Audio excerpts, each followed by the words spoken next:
이 수요 오전 예배에 오신 우리 동산교회 모든 성도님들을 주님의 이름으로 사랑하고 축복합니다.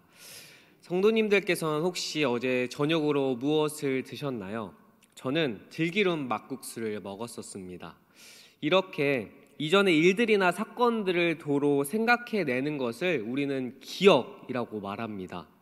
그런데 이 기억은 내가 겪었던 일만을 떠올리는 것이 아니라 자신이 어떤 사람인지 알려주는, 즉 나의 정체성을 정립해주는 중요한 수단이라고 할 수 있습니다.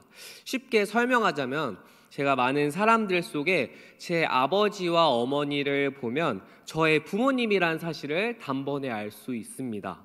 그것은 제가 부모님을 통해서 같이 자라왔고 부모님이 저를 사랑해 주시고 키워주신다는 것을 제 기억을 통해서 알고 있기 때문이죠.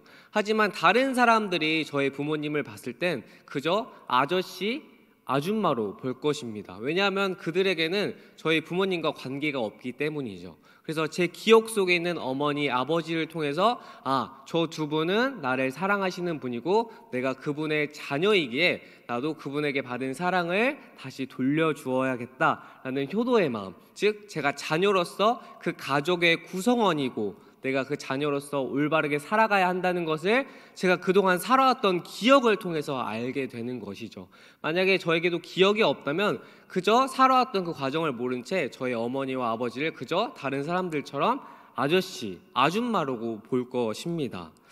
그렇게 바로 제 삶의 어린 시절부터 키워왔던 어머니, 아버지를 기억하고 있는 그 기억이란 것은 내가 알고 있는 나의 이야기와 역사, 정체성을 알려주는 아주 중요한 수단 중 하나입니다.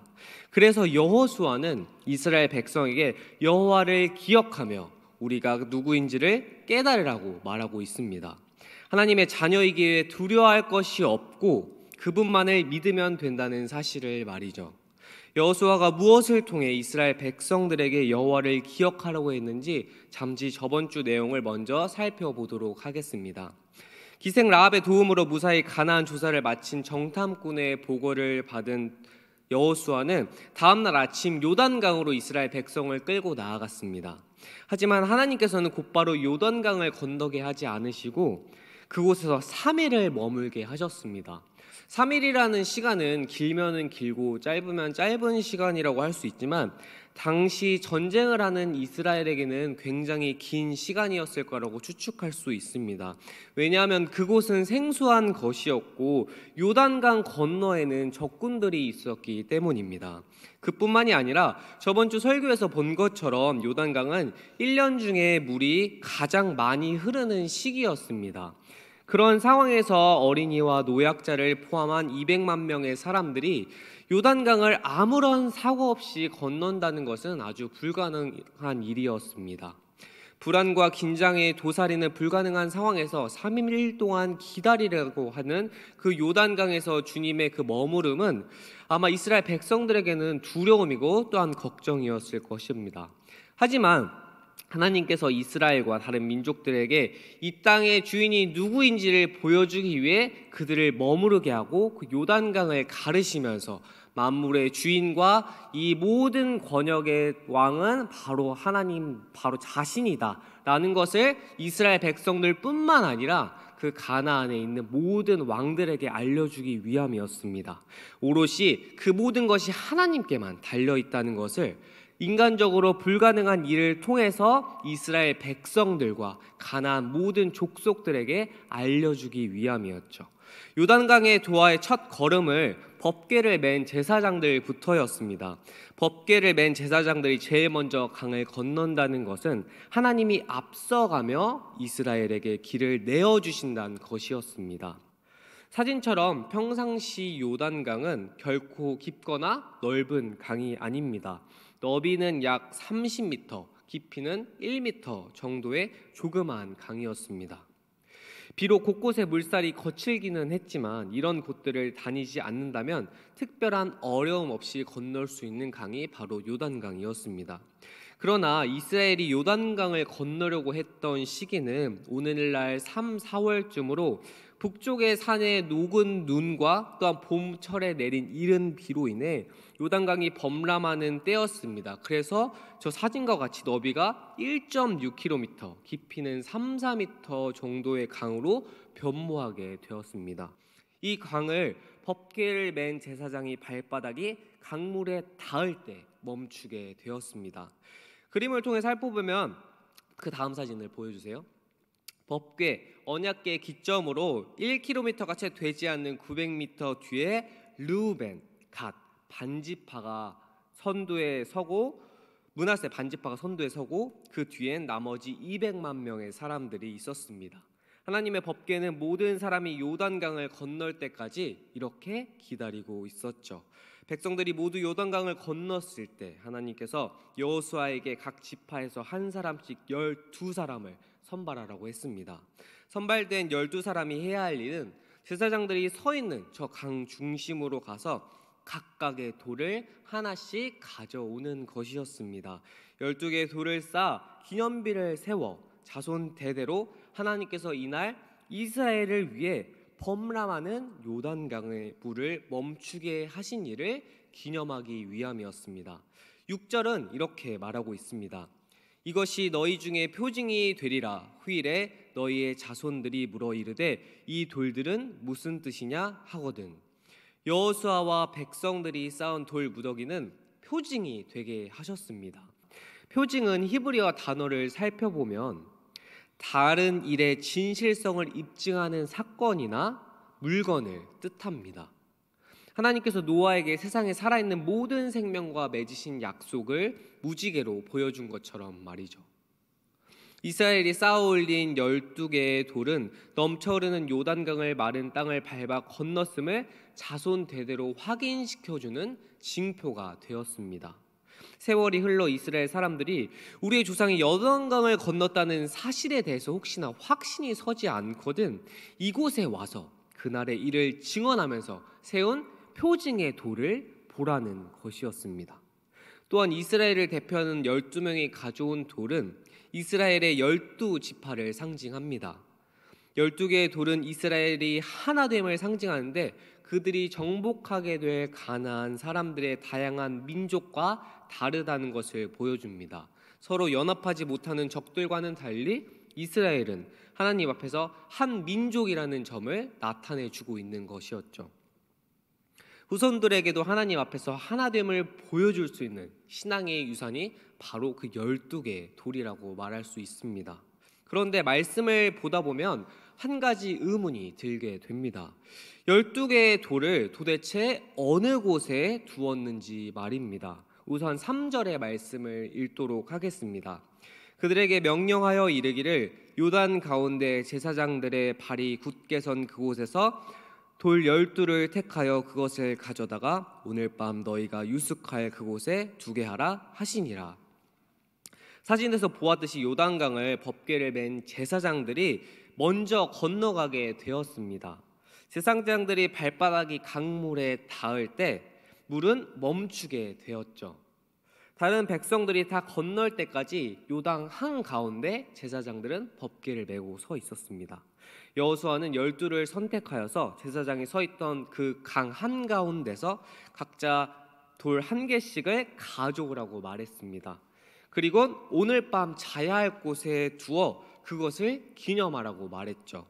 그런데 이후 8절 9절의 말씀을 읽으면 약간의 혼돈이 오게 됩니다. 8절 9절의 말씀을 같이 읽도록 하겠습니다.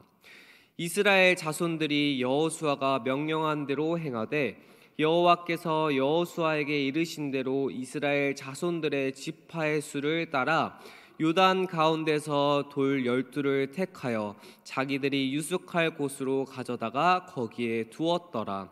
여호수아가 또 요단 가운데 곧 언약궤를 맨 제사장들의 발이 선 곳에 돌 12를 세웠나니 오늘까지 거기 있더라. 이것을 통해 보면 제사장들이 서 있던 자리를 표시하기 위해 한가운데 세워두었던 돌 12개를 강둑으로 옮겨온 것이 아니라 각각 12개의 돌 두 묶음, 즉 두 세트를 둔 것입니다. 한 기념비는 그들의 진영 안에 세워 놓았고 또 한 기념비는 요단강 중간에 세워 놓았던 것이었죠. 진영에 세워 놓은 돌은 자선 대대로 이스라엘 후손들이 볼 때마다 하나님의 은혜를 기념하기 위함이었고, 또 요단강에 세워둔 돌은 여호수아와 당대 사람들에게 이곳의 기적이 하나님께서 모든 순간 함께 하셨다는 것을 기억하기 위함이었습니다. 15절에서부터 18절의 말씀을 제가 읽도록 하겠습니다. 여호와께서 여호수아에게 말씀하여 이르시되 징계를 맨 제사장들에게 명령하여 요단에서 올라오게 하라 하신지라. 여호수아가 제사장들에게 명령하여 이르길 요단에서 올라오라 하매 여호와의 언약궤를 맨 제사장들이 요단 가운데서 나오매 그 발바닥으로 육지를 밟는 동시에 요단 물이 본 곳으로 도로 흘러서 전과 같이 언덕에 넘쳤더라. 하나님께서는 여호수아에게 제사장들이 더 이상 강 중간에 머물지 말고 강을 건너 요단에서 올라오라는 명령을 합니다. 16절, 17절을 보면 올라온다라고 말하고 있습니다. 그 의미는 똑같이 히브리어가 사용된 출애굽기 13장 18절을 통해 보면 좀 더 명확하게 이해할 수 있습니다. 출애굽기 13장 18절의 말씀입니다. 그러므로 하나님의 홍해 광야 길로 돌려 백성을 인도하심에 이스라엘 자손이 애굽 땅에서 대열을 지어 나올 때, 이렇게 원문 히브리어를 통해 보면 인도하다는 말이 저 인도하심에가 올라온다라는 그 똑같은 단어입니다. 즉 아까 하나님께서 제사장들을 통해서 요단강에서 오라라는 이 말은 이스라엘 백성들이 이집트에서 홍해를 통해 올라왔던 것처럼 강에서 올라오게 한다는 의미입니다. 즉 이집트를 구출해냈던 것처럼 내가 이 가나안 땅에서도 너희를 구출해낼 것이니 이제부터 너희는 나를 따르고 올라오라라는 그 의미라는 것이죠. 옛적 이스라엘이 홍해를 건너자마자 물이 다시 제자리로 돌아갔던 것처럼 요단강도 제사장들이 올라오자마자 물이 다시 범람하게 되었습니다. 이처럼 하나님은 이스라엘 백성들이 가나안 입성을 위해 요단강을 건널 수 있었던 것도, 이집트에서 나와 홍해를 지날 수 있었던 것도 자신이 하셨다는 것을 이스라엘 백성들에게 보여주기 위함이었습니다. 이스라엘의 모든 여정, 과정, 어려움 속에서도 너희가 하는 것이 아니라 내가 할 것이니까 나를 믿고 따라오라는 신뢰의 메시지를 아주 명확하고도 확실하게 보여준 것이었죠. 이스라엘이 요단강을 건너 기념비를 세운 것은 길갈이라고 말하고 있습니다. 물론 요단강 중간에도 물이 마를 때만 보이는 또 하나의 기념비가 존재했습니다. 오늘날 길갈의 정확한 위치는 밝혀지지 않았지만 여러 학자의 의견을 따르면 여리고성 근처에 있었다는 것을 알 수 있습니다. 길갈은 여호수아 시대 때 이스라엘이 유지하고 있었던 주요 성지 중에 하나였습니다. 이스라엘 역사를 보면 길갈에서 백성들이 할례를 행하고 유월절을 지키며 여호와를 위한 성소와 제단을 세웠습니다. 이처럼 길갈은 오랜 세월 동안 이스라엘의 중요한 성지였습니다. 여호수아는 길갈에서 기념비를 세우고 이스라엘 백성들에게 말했습니다. 하나님께서 요단을 가르신 것은 단순히 우리가 가나안 땅에 입성하기 위함이 아니라는 것을 설명하기 위함이었죠. 그 이유는 두 가지였습니다. 첫 번째는 요단강 기적을 통해 온 세상 사람들이 여호와의 능력이 얼마나 위대하고 강한가를 알리는 것. 두 번째는 주의 백성인 우리가 영원토록 여호와 하나님을 경외하도록 하기 위한 것이라고 여호수아는 말하고 있습니다. 요단강을 건넌 사실은 한 번 있었던 일이지만 성경의 저자는 이 사건을 3장, 4장을 통해 다양한 중요성에 대해서 말하고 있습니다. 심지어 잔소리로 느껴질 만큼 반복되는 것들도 많이 있죠. 이렇게 반복하며 강조하는 것은 주의 백성들이 하나님의 구원과 은혜를 경험하면 먼저 감사 기도를 드리고 그 일을 잊어선 안 된다는 것을 말하고 있습니다. 우리가 체험한 하나님의 은혜를 두고 기억해야 한다는 것이죠. 또한 자녀들에게 우리가 체험한 하나님의 은혜를 전함으로써 후손들도 대대로 여호와 하나님께서 우리에게 내려주신 은총을 기념하고 감사해야 함을 말하고 있습니다. 과거에 베풀어 주신 주님의 은혜를 기념하는 것은 신앙의 정체성과 우리의 신분을 기억하게 하는 매우 중요한 역할을 하기 때문입니다. 그런데 길갈의 12기념비적인 사건을 현재 우리와 연결하여 기념하는 것은 맞지 않는 옷과 입는 것과 같다고 할 수 있습니다. 왜냐하면 우리의 선조들이 경험한 사건이 아닙니다. 이렇게 3.1절은 우리가 오늘처럼 기념했기 때문에, 겪었기 때문에, 우리의 선조들과 선배들이 겪었기 때문에 기념할 수 있는 일이지만, 길갈의 사건, 그 12기념비 요단강을 가르던 사건을 오늘날 현재 우리에게 맞아, 그때 우리에게 그랬지라고 기념하는 것은 조금은 거리가 있기 때문입니다. 왜냐하면 우리가 이스라엘 백성의 사람들, 유대인이 아니기 때문에 그 일을 마치 우리 일처럼 받아들이는 것은 조금은 무리가 있다고 할 수 있죠. 분명 우린 주님의 자녀이기 때문에 말씀을 신뢰하기만 한다면 성경의 은혜가 우리에게 적용될 수는 있습니다. 하지만 이스라엘 백성들의 신앙적 유산, 쉽게 설명하여 유대인이 아닌 우리가 길갈의 기념비를 통해 요단강에서 역사하신 하나님을 기억하고 기념하는 것은 거리가 너무 멀다고 할 수 있습니다. 오늘 유대인들에겐 그 사건이 현재에도 여호수아의 가르침을 따라 하나님의 은혜를 기억하며 경외해야 한다, 이 하나님이 바로 우리의 하나님이다 라고 할 수는 있겠지만, 계속 말했던 것처럼 우리에겐 조금은 무리가 있죠. 그렇다면 오늘의 말씀을 우리에게 적용하는 것은 무리가 있는 것일까요? 그리고 더 나아가 우리의 신앙에서 주님의 은혜를 기억하며 믿음의 정체성의 신분을 기억할 수 있는 것은 없을까요? 그렇지 않습니다. 우리에겐 예수 그리스도가 있기 때문입니다. 예수님은 누가복음 22장 19절 20절에서 이렇게 말씀하셨습니다. 또 떡을 가져 감사하기도 하시고 떼어 그들에게 주시며 이르시되 이것은 너희를 위하여 주는 내 몸이라.